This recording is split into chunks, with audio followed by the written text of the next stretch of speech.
Yung mga anak na hindi marunong tumanaw sa magulang, kahit ano marating nito, hindi magiging makabuluhan. Kahit sinasabi natin na hindi naman obligasyon ng mga anak ang magulang, yes!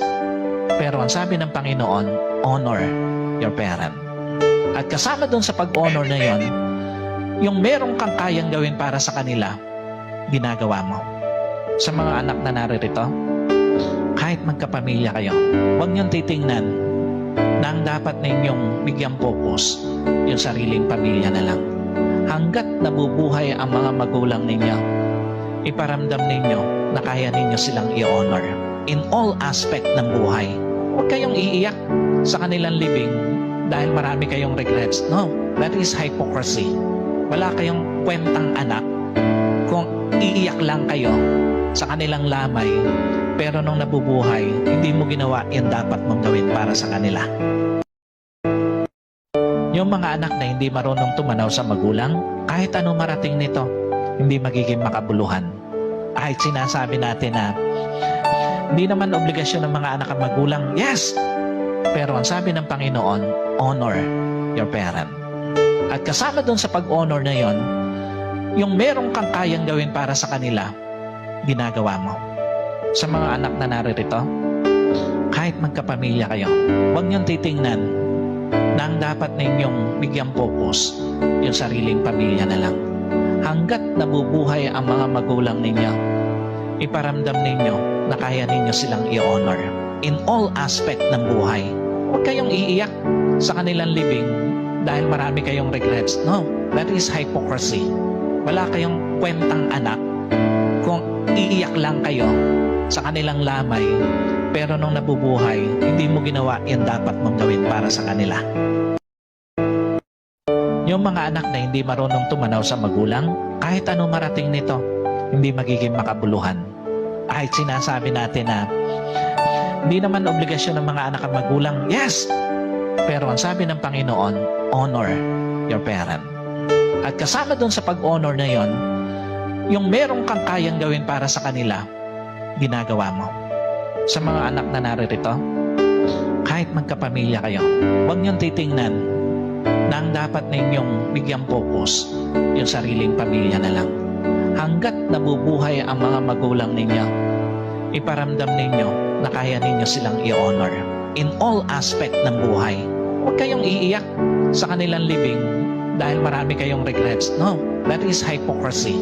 Wala kayong kwentang anak kung iiyak lang kayo sa kanilang lamay, pero nung nabubuhay, hindi mo ginawa yung dapat mong gawin para sa kanila. Yung mga anak na hindi marunong tumanaw sa magulang, kahit ano marating nito, hindi magiging makabuluhan. Kahit sinasabi natin na hindi naman obligasyon ng mga anak ang magulang, yes! Pero ang sabi ng Panginoon, honor your parent. At kasama dun sa pag-honor na yon, yung merong kang kayang gawin para sa kanila, ginagawa mo. Sa mga anak na naririto, kahit magkapamilya kayo, huwag niyong titingnan na ang dapat ninyong bigyang focus yung sariling pamilya na lang. Hanggat nabubuhay ang mga magulang ninyo, iparamdam ninyo na kaya ninyo silang i-honor in all aspect ng buhay. Huwag kayong iiyak sa kanilang libing dahil marami kayong regrets. No, that is hypocrisy. Wala kayong kwentang anak kung iiyak lang kayo sa kanilang lamay, pero nung nabubuhay, hindi mo ginawa yung dapat mong gawin para sa kanila. Habang buhay ang magulang nyo, mahalin nyo. Wala kayong maigaganti na anumang physical na bagay sa hirap ng magulang, kasi yung magulang yun ang kinasangkapan ng Diyos para tayo umiral sa mundo. Meron tayong tinatanaw na utang na loob. Napag-aral ka, hindi ka napag-aral, hindi mabait ang magulang mo, masama ang magulang mo para sa'yo, pero yung lumaki ka lang, marami siyang ginawa para sa'yo. Pinaglihi ka, 9 na buwang pandaladala, nung ipanganak ka, nabingit sa buhay, ang buhay niya sa kamatayan, tapos pinadedi ka, napuyat siya pagtulog ka. Kasi kung di ka niya ginawa ng ganon, patay ka eh. Ito ang paalala ko sa mga anak na palasagot at mahilig mga tuwiran. Marami akong kilalang ganyan. Ang magulang ay magulang. Hindi ka mabubuhay sa mundo kung wala sila. Kaya kung nasaktan ka man nila o may nagawa man silang pagkakamali sa'yo, wala ka pa ding karapatan na bastusin sila.